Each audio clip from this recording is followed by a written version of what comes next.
Hey guys, good afternoon. My name is Shabi and welcome back to my YouTube channel Traveling Shabi. YouTube पे जो मेरी last video है वो है आया यूनिवर्स वाली। तब से अब तक 4 महीने हो चुके हैं और कोई भी वीडियो नहीं आई। क्या करें, जो सोचते हैं वो होता ही नहीं और जो होता है उसको क्या ही कर सकते हैं। तो कोई नहीं, आज का जो मेरा प्लान है वो है ग्लोबल विलेज का, और ये one of the most visited tourist attraction है दुबई के अंदर, और ये ओपन होता है अक्टूबर से मार्च या अप्रैल तक। तो चलिए चलते हैं ग्लोबल विलेज और देखते हैं उसके अंदर क्या क्या एक्टिविटीज़ है करने के लिए। वहाँ जाने के लिए सबसे पहले मुझे लेना है यहाँ से मेट्रो, उसके बाद बस, क्योंकि वहाँ डायरेक्ट मेट्रो नहीं जाती।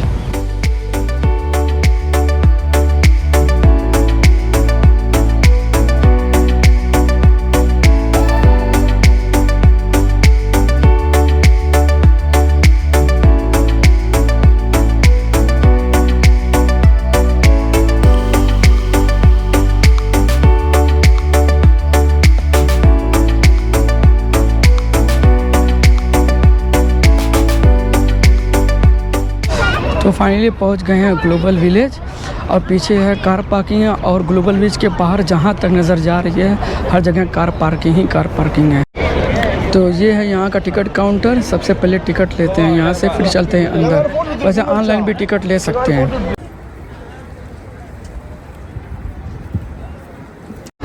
टिकट मैंने ले लिया है और टिकट की कॉस्ट है 30 दिरहम पर पर्सन। वीकेंड के अंदर 30 दिरहम है और वीक डेज़ के अंदर 25 दिरहम। अगर आप यहाँ पे आ रहे हैं तो टिकट पहले ही से ख़रीद लें, क्योंकि यहाँ पे भीड़ बहुत ज़्यादा रहती है। 15 से 20 मिनट भीड़ में कहीं नहीं जाएगा। और टिकट के साथ साथ ये एक मैग्नेट मिला है, क्योंकि इस साल ग्लोबल विलेज का 30 ईयर कंप्लीट हुआ है। और ये है ग्लोबल विलेज की एंट्रेंस। चलो अंदर चलते हैं। आप जैसे ही आप ग्लोबल विलेज के अंदर एंटर करेंगे, लेफ़्ट हैंड साइड में देखा है इजिप्ट का पिरामिड, और ये चाइनीज़ और जापान आर्किटेक्चर। और राइट हैंड साइड के अंदर है यहाँ पे लंदन और पीसा का टावर, और यहाँ पे स्टैचू ऑफ लिबर्टी। अब और अंदर चलते हैं, देखते हैं क्या क्या देखने को मिलता है। क्योंकि आज संडे है तो यहाँ पे पब्लिक बहुत ज़्यादा है, या पूरा का पूरा फुल है यहाँ पे।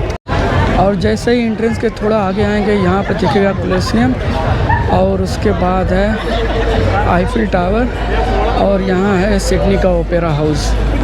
और ये ताजमहल जैसी एक बिल्डिंग दिख रही है, इसके अंदर है परफ्यूम की शॉप।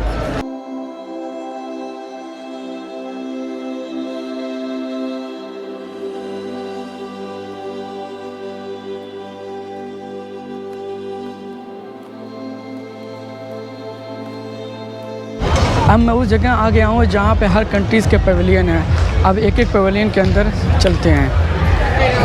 यहाँ पे है तुर्की है, तो सबसे पहले चलते हैं इस पवेलियन के अंदर।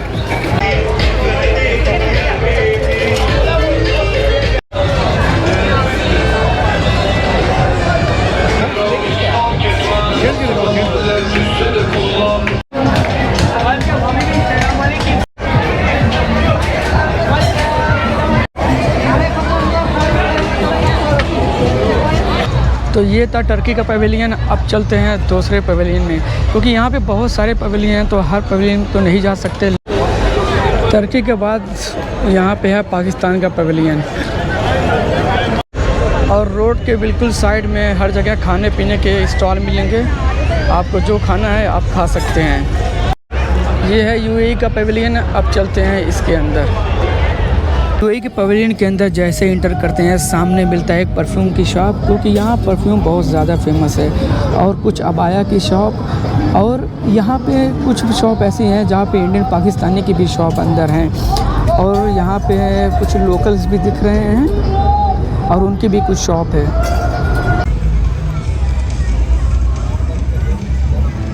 अभी मैं जिस जगह हूँ ये है कल्चरल गेट, और यहाँ का आर्किटेक्चर और डिज़ाइन रिप्रेजेंट करता है इमाराती कल्चर को।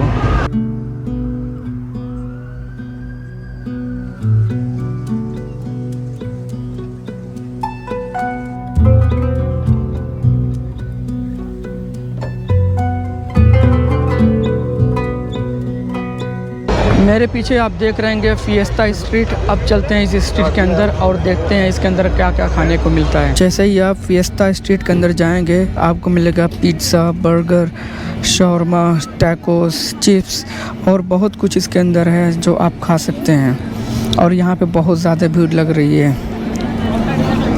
अभी जिस जगह हूँ इसके आसपास आप स्टॉल देखेंगे जहाँ से आप कुछ खाने पीने का सामान लेके आप यहाँ पे बैठ के खा सकते हैं। आप बैकग्राउंड में म्यूज़िक सुन रहे होंगे, यहाँ पे बहुत ज़्यादा लाउड है इसलिए शायद आवाज़ उतनी अच्छे से ना आ रही हो।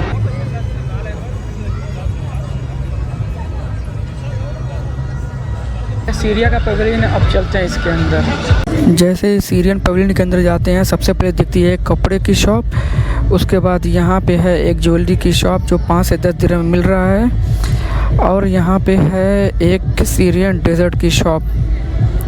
उसके बाद यहाँ पे है एक कुछ सीटिंग अरेंजमेंट है उसके साथ मिल रहा है जूस।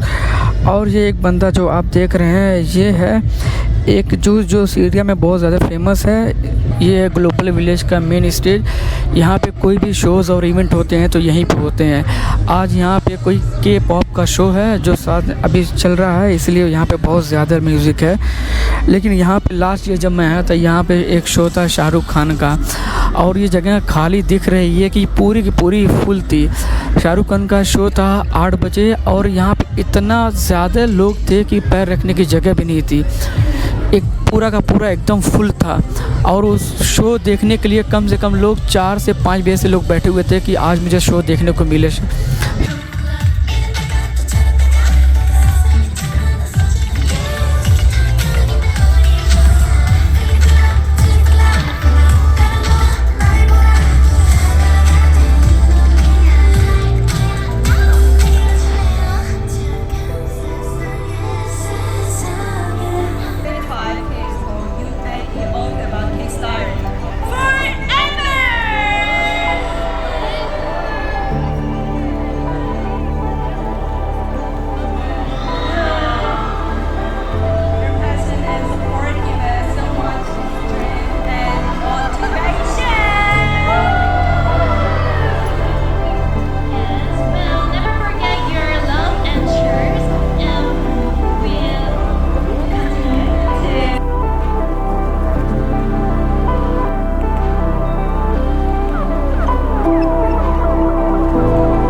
इस साल ग्लोबल विलेज को 30 साल हो गए हैं और इसका जो फर्स्ट सीज़न था ग्लोबल विलेज का वो स्टार्ट हुआ था 1996 में। तब उस ग्लोबल विलेज में सिर्फ छोटे छोटे स्टॉल थे जो एक पार्ट था दुबई शॉपिंग फेस्टिवल का। और जो ग्लोबल विलेज का जो फर्स्ट सीज़न था वो था दुबई क्रीक के आसपास। उसके बाद उसको शिफ्ट करते हैं ऊद मेहता, उसके बाद दुबई फेस्टिवल सिटी। और जब ग्लोबल विलेज की पॉपुलैरिटी ज़्यादा हो गई तो उसको परमानेंट के लिए शिफ्ट कर दिया गया दुबई लैंड में, जो अभी इसकी करंट लोकेशन है। और ग्लोबल विलेज को इसलिए बनाया गया है ताकि इंटरनेशनल फूड और कल्चर को रिप्रेजेंट किया जा सके। और लास्ट ईयर ग्लोबल विलेज में मोर देन 10 मिलियन लोग ने इसको विज़िट किया था।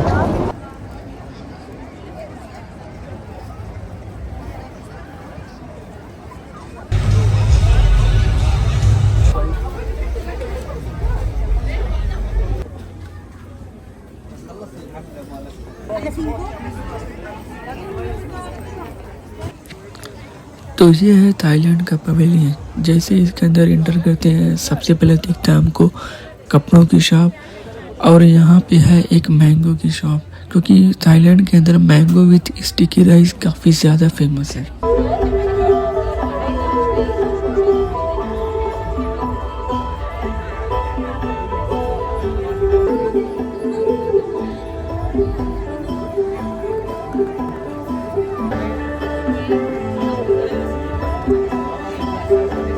अब मैं आ गया हूँ कार्निवाल, जो एक अम्यूज़मेंट पार्क है जहाँ पे फ़न और थ्रिल एक्टिविटीज़ कर सकते हैं। आप मेरे पीछे देख सकते होंगे।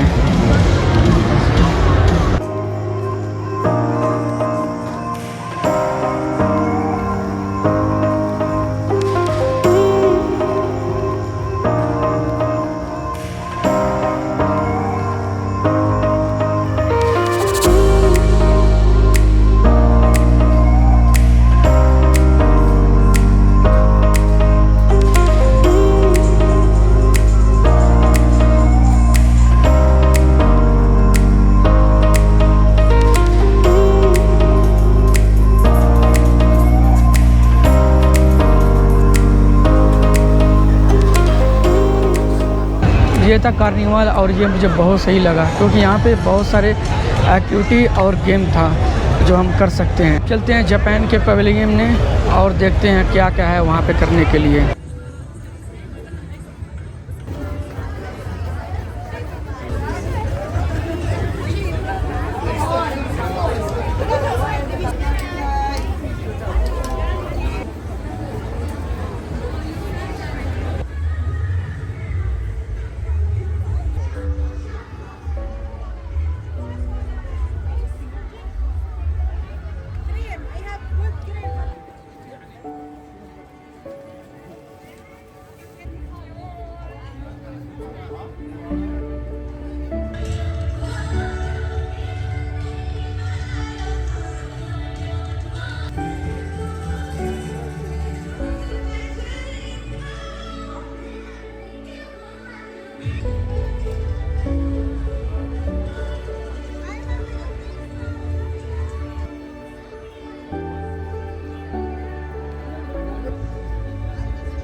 तो ये है अफ्रीका का पवेलियन। अफ्रीका का पवेलियन मुझे काफ़ी अच्छा लगा क्योंकि यहाँ पे अफ्रीकन लोग दिख भी रहे थे और यहाँ की वाइब सारे पवेलियन से काफ़ी अलग थी क्योंकि यहाँ पे ज़्यादातर शॉप अफ्रीकन लोग की थी और यहाँ पे सबसे ज़्यादा जो शॉप थी वो थी कॉस्मेटिक की क्योंकि अफ्रीकन ब्यूटी प्रोडक्ट काफ़ी फेमस है।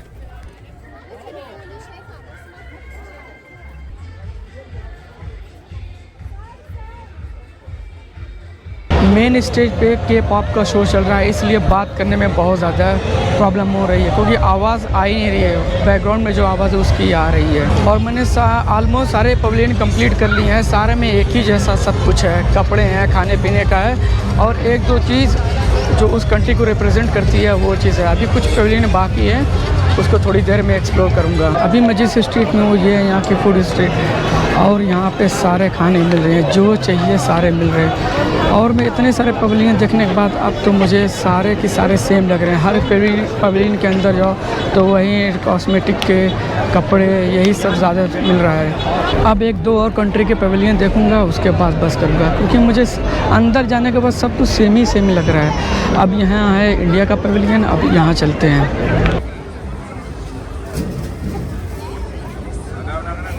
तो ये है इंडिया का पवेलियन। इंडिया का पवेलियन काफ़ी बड़ा है और सब पवेलियन से।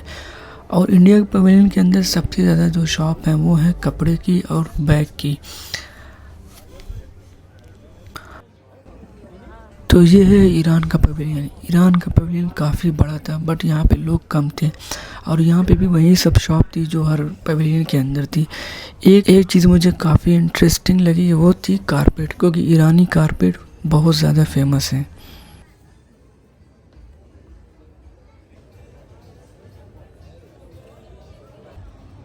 और ये है चाइना का पवेलियन। चाइना के पवेलियन के अंदर जैसे जाते हैं सबसे ज़्यादा फिर वहीं कपड़ों की शॉप सबसे ज़्यादा थी, लेकिन यहाँ की वाइब बहुत अलग थी और यहाँ पे लोग भी बहुत ज़्यादा दिख रहे थे।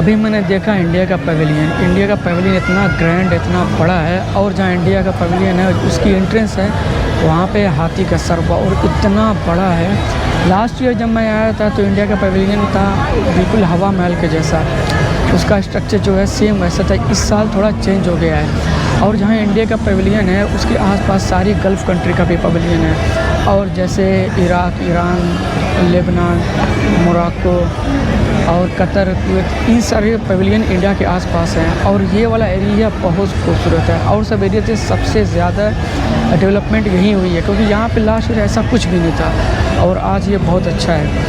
यहाँ जो भी डेवलपमेंट हुई है वो है फ्लावर के साथ, क्योंकि ग्लोबल विलेज बहुत बड़ा है तो यहाँ पे हर साल कुछ ना कुछ चेंजेस होते रहते हैं। और व्लॉग बनाने में थोड़ा वॉइस का प्रॉब्लम हो रहा है, क्योंकि यहाँ पे बैकग्राउंड में हर जगह कहीं ना कहीं म्यूज़िक चल रहा है, जिसकी वजह से आवाज़ उतनी शायद क्लियर ना हो। इस बार ग्लोबल विलेज में बहुत ज़्यादा डेवलपमेंट हुई है, कुछ पवेलियन चेंज किए गए हैं, कुछ नए ऐड किए गए हैं, और कुछ पवेलियन के अंदर न्यू चेंजेस हुए हैं। और इस बार ग्लोबल विलेज में कुछ ज़्यादा ही रौनक है। और अगर आप ग्लोबल विलेज में आ रहे हैं तो यहाँ पे खाने पीने का कुछ भी टेंशन नहीं है, क्योंकि यहाँ पे बहुत कुछ है खाने पीने के लिए। एक चीज़ की तो गारंटी है, यहाँ पे कोई भी आएगा वो बोर तो नहीं होगा, क्योंकि यहाँ पे बहुत कुछ है करने के लिए। तो आज के लिए बस इतना ही। If you like the vlog please don't forget to like, share and subscribe. See you in the next vlog.